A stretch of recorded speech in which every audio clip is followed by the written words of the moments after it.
Ranger बुला रही है, पुलिस मंगवा ली गई है, आपको लगता है आप पहुंच पाएंगे? अल्हम्दुलिल्लाह। तहरीक लब्बैक के सरबराह हाफ़िज़ साद रिज़वी अपने काफ़िले के साथ फ़लस्तीन के जो लोग हैं उन पे जुल्म सतम हो रहा है, उसके लिए लाहौर से इस्लामाबाद की जानिब मार्च कर रहे हैं कि जो फ़लस्तीन के लोग हैं उन पे इतना अरसे से जुल्म व सितम हो रहा है, तो उनके आवाज़ बने हैं कि इतने मुस्लिम ममालिक भी हैं, बावजूद उस पर कि उनके कोई भी दरियाद रसी के लिए नहीं आ सका। तो ये इस्लामाबाद की तरफ मार्च कर रहे हैं। इस वक्त ये अपने मरकज़ से चल के यहाँ पर आज़ादी चौक पहुँच चुके हैं। इनसे बात करते हैं क्या वजह है कि आप अल्लाह और अल्लाह के रसूल का नाम लेकर और फ़लस्तीन की आवाज़ बनकर इस्लामाबाद के हुक्मरानों को की जानिब जा रहे हैं, उन्हें भी अपने साथ मिला रहे हैं कि जबकि हुक्मरान भी यही कहते हैं कि हम फ़लस्तीन की हमायत में उनके साथ आवाज़ उठाते हैं, तो इनके लिए इतनी रुकावटें क्यों हैं। तो इस वक्त हमारे साथ सरबराह तहरीक लब्बैक हाफ़िज़ साद रिज़वी मौजूद हैं। इनसे पूछते हैं कि इनके लिए मुश्किलात क्यों है और अगर हैं तो ये किस तरह रुकावटें दूर करके अपनी मंजिल तक पहुँचेंगे। अस्सलाम वालेकुम। जी वालेकुम सलाम व रहमतुल्लाह। सर ये बताएं कि इस तरह आपके साथ क्यों होता है, क्यों रुकावटें डाली जाती हैं? ये तो जो रुकावटें डालते हैं उनसे पूछें, और हमारे कारकुनान तो एक बात का ही जवाब देंगे कि वो किसी रुकावट को बर्दाश्त नहीं करते, वो जो उसकी मंजिल होती है उसकी तरफ चल निकलते हैं। तो आपके तो जब भी आप दीन इस्लाम की खातिर ही निकलते हैं और उस रब करीम का नाम लेके निकलते हैं, तो आपके कई जो से कारकुन हैं उस अल्लाह की राह में अपनी जामे शहादत भी नोश फरमा देते हैं, तो फिर भी ये आपका एक सब्र भी है। तो अब भी यही है कि आप फ़लस्तीनियों के आवाज़ बन के जा रहे हैं, तो इतना कुछ हो गया, आपके 2 कारकुन शहीद भी हो गए हैं, ज़ख्मी भी हुए हैं, अब भी आपको रुकावटों का सामना समझते हैं कि हुकूमती मशीनरी इंतज़ामिया आपके राह में रुकावटें नहीं डालेगी और आपके लिए कुछ आसानी होगी, और अगर इतना कुछ हो गया तो किस तरह करेंगे? देखें, शहादत है मतलूब व मकसूद मोमिन, न माल गनीमत न किश्वर कुशाई। मोमिन का जो आखिरी वो मंजिल है ना, वो शहादत ही है। तो हम सारे अल्हम्दुलिल्लाह इस्लाम के नाम पर, दीन इस्लाम के नाम पर शहीद होने के लिए तैयार हैं। अगर फ़लस्तीनी इसराइल के जुल्म का सामना करते हुए शहीद हो सकते हैं, तो हम उनकी हिमायत करते हुए क्यों नहीं शहीद हो सकते?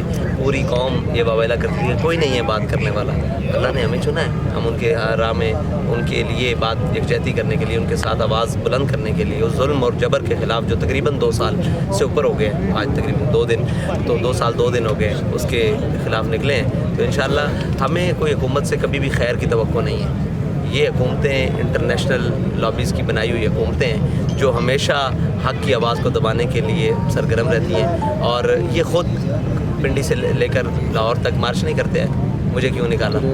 हम ये पूछें कि फ़लस्तीन पर जुल्म क्यों ढाया जाए और जब मस्जिद रहमतुल्लाह अलमीन मरगोली क्यों चलाई जाए, ये हमारा जुर्म है। और वो पूरे पाकिस्तान में शोर डाले ख़ुद नवाज शरीफ के जनाब मुझे क्यों निकाला। वो जायज़ है मार्च, फ़लस्तीन की यकजहती का मार्च न जाए। तो ये क्या ये हुकूमत को डर है कि आपके मार्च से उस हुकूमत के डिमोलिश होने का डर है कि यहाँ कोई पुराने कूदते हैं जो आपको वहाँ नहीं जाने दे रहे? देखें, हुकूमत को किस बात का डर है? अगर इस्लामी जमहूरिया पाकिस्तान मुमलिकत खुदा आज़ाद पाकिस्तान की हुकूमत है और साफ ज़रा ये जमहूरी मुल्क है, यहाँ एहतजाज का हर एक को हक़ है और सारे मामलात, तो इसको किस बात का डर है? हमको यहाँ से इनके से शाइन छीन कर फ़लस्तीन चलाने थोड़ी लगे हैं, या जनाब हम वो किसी तोप में शहबाज शरीफ को रख कर फेंकने लगे हैं फ़लस्तीन के ऊपर। हम तो एहतजाज ही करने वाले लोग हैं। तो ये जो साहिब इक़्तिदार, तो ये इनको किस बात का डर है? पूरी दुनिया में एहतजाज नहीं हो रहा। कौन सा ऐसा मुल्क है, कौन सी दुनिया की ऐसी नुक्कड़ है, ऐसी गली है जहाँ फ़लस्तीन के हक़ में एहतजाज नहीं हुआ? आखिर यहाँ जुर्म क्यों है? ये तो जवाब ये देंगे। तो यहाँ पे तो ये भी कह रहा है कि जो यहाँ पे पाकिस्तान में हुकूमत है तो इस्टेब्लिशमेंट को उसको बड़ी सपोर्ट होती है, तो आप तो मुल्क कौम के लिए भी निकल रहे हैं, इसके लिए निकल रहे हैं, तो आप भी इस्टेब्लिशमेंट से बात करते हैं कि हम तो उन मजलूम फ़लस्तीनियों के लिए निकल रहे हैं, तो हम तो उनकी आवाज़ बन रहे हैं, तो आप उनसे बात नहीं करते कि आप बात करें तो? देखें, यहाँ सब तमाशा ही है, वो ब्यूरोक्रेसी हो, इस्टेब्लिशमेंट हो, इंतज़ामिया हो, लोकल इंतज़ामिया हो, फेडरल गवर्नमेंट हो, पंजाब गवर्नमेंट हो, जब रात गोलियाँ चल रही हैं, ये सारे तमाशा ही नहीं है। ये देख नहीं रहे कि हमारे मुल्क और कौम के बच्चों के ऊपर क्या जुल्म हो रहा है। तो उनका हक़ नहीं है कि वो इसके ऊपर ख़ुद आगे बढ़ें और देखें कि यार इतना बड़ा जो ये सानिया हुआ है, कोई छोटा सानिया कि एक निकलने वाले निहत्ते बच्चों के ऊपर रात के अंधेरे पर गोलियाँ मारी गई हैं और फिर अब तक ज़ख्मी है। और आपने देखा है अभी यहाँ से लेकर यहाँ तक इन्होंने क्या तमाशा किया है। तो एक छोटा सा ऊँट की टांग कटने पर या एक बच्ची के वो पानी बंद होने पर हमारे ऊपर से लेकर नीचे तक साहिबान इक़्तिदार वो मोटो एक्शन ले लेते हैं। हमारे ये कोर्ट्स में बैठे हुए जजेस साहिबान ہیں جی یہ لے لیتے ہیں. اب صاحب لفظ ان کے ساتھ معنی میں جناب ہی کہوں گا, وہ جو کہا تھا جیم سے فلاں اور نون سے فلاں اور حمزہ سے فلاں اور بے سے فلاں, یہ وہ اس لاکھوں اور صافوں کے اہل ہیں. تو ان کو نظر نہیں آتا کہ وہاں ذرا کوئی بات ہو تو جناب کسی وہ کیا کہتے ہیں اشرافیہ کا کوئی ایک وہ کیا کہتے ہیں کتا بھی زخمی ہو جائے تو سو موٹو ایکشن, اور یہاں جناب رات کے اندھیرے میں اور پھر دن دہاڑے لہو بہا دیے جائیں. تو کوئی اتنا خون رہا ہے ایک پاکستانی شہری, کیا ہم پاکستانی نہیں؟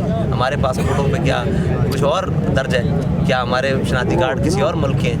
تو ہم بحیثیت پاکستانی فلسطینی مظلوم مسلمانوں کے ساتھ. چھوٹی سی بات ہے کہ یہ تھوڑے سے چند گھنٹوں میں آپ کے اوپر شیلنگ بھی ہوئی ہے, رکاوٹیں بھی ڈالی گئی ہیں, تو آپ کس طرح سمجھتے ہیں کہ ان رکاوٹوں کو عبور کر کے اپنے مقصد میں کامیاب ہو سکتے ہیں جس طرح آپ کے کارکنوں کو ابھی بھی ڈروایا جا رہا ہے؟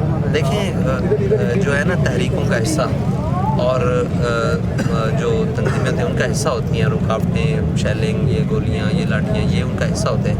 لیکن افسوس یہ ہے کہ ہم جو حصہ ہے وہ اپنا وہ مملکت خدا داد پاکستان سے وصول کر رہے ہیں. اگر یہ انڈیا ہوتا یا اسرائیل ہوتا تو ہم بخوشی اپنے کارکنوں کو کیا پیغام دیں گے اگر وہ اس احتجاج میں جا رہے ہیں تو وہ کس طرح مارچ کریں اگر انہیں پریشر بھی تو آ رہا ہے؟ جی میں ان سے ایک ہی بات کرتا ہوں کہ وہ پرعزم رہے اور پرامن رہے. انشاءاللہ ظلم کی اندھیری رات چھٹ جائے گی اور وَسَيَعْلَمُ الَّذِينَ ظَلَمُوا أَيَّ مُنقَلَبٍ يَنقَلِبُونَ. یہ اللہ کا فیصلہ ہے کہ وہ ظالم کو ڈھیل تو دیتا ہے, چھوٹ نہیں دیتا. جی بالکل, ہمارے ساتھ اس وقت سربراہ تحریک لبیک حافظ صاد رضوی تھے. انہوں نے کہا کہ ہمارا عزم چون سے ہے. جی ناظرین, آپ دیکھ سکتے ہیں میرے ساتھ موجود ہیں علامہ صاد رضوی صاحب. آئیے ان سے پوچھتے ہیں کہ کدھر کے ارادے ہیں. یہ السلام علیکم علامہ صاحب. وعلیکم السلام. علامہ صاحب کدھر کے ارادے ہیں, کدھر جانا چاہ رہے ہیں آپ؟ ہم پاکستانی ہیں, پاکستان کا ارادہ ہے. نہیں پاکستان ہے لیکن آپ اسلام آباد کی طرف سنا جا رہے ہیں, کیا وجہ ہے, کیوں جا رہے ہیں؟ اسلام آباد پاکستان سے باہر ہے؟ نہیں آپ امریکن ایمبیسی جا رہے ہیں, خیریت ہے ادھر؟ ایمبیسی پاکستان سے باہر ہے. نہیں وجہ کیا, کیوں جانا چاہ رہے ہیں؟ فلسطین سے یکجہتی کے لیے. فلسطین سے یکجہتی کے لیے جا رہے ہیں, سنا یہ جا رہا ہے خلاف احتجاج کے لیے, ظلم کے لیے احتجاج کے لیے جا رہے ہیں. لیکن سنا یہ جا رہا ہے کہ حماس اور اسرائیل کے جو مسائل تھے وہ حل ہونے جا رہے ہیں. تو اب آپ کا کیا کام ہے ادھر؟ ہمارا کام وہاں یہی ہے کہ ہم پہلے بھی معاملات حل ہوئے تھے اور غداری ہوئی تھی, دھوکہ ہوا تھا, ان کی شاتیں دوبارہ ہو گئی تھی. ہم یہی کہنے کے لیے جا رہے ہیں اور یہی اپنی آواز بلند کرنے کے لیے جا رہے ہیں کہ ہم فلسطینی مسلمانوں کے ساتھ ہیں, انہیں مزید دھوکہ نہ دیا جائے, ان کے ساتھ مزید ظلم نہ کیا جائے. یہ کوئی جرم ہے؟ نہیں یہ جرم نہیں ہے, لیکن آپ کے ساتھ یہاں پہ مختلف مظالم بھی ڈھائے گئے ہیں. یہ کیا کیا, کتنے لوگ مارے گئے ہیں, کتنے لوگ زخمی ہیں, یہ بتا سکتے ہیں آپ؟ مارے نہیں گئے, ہمارے لوگ شہید ہوئے ہیں اور ہمارے 2 شہید ہیں.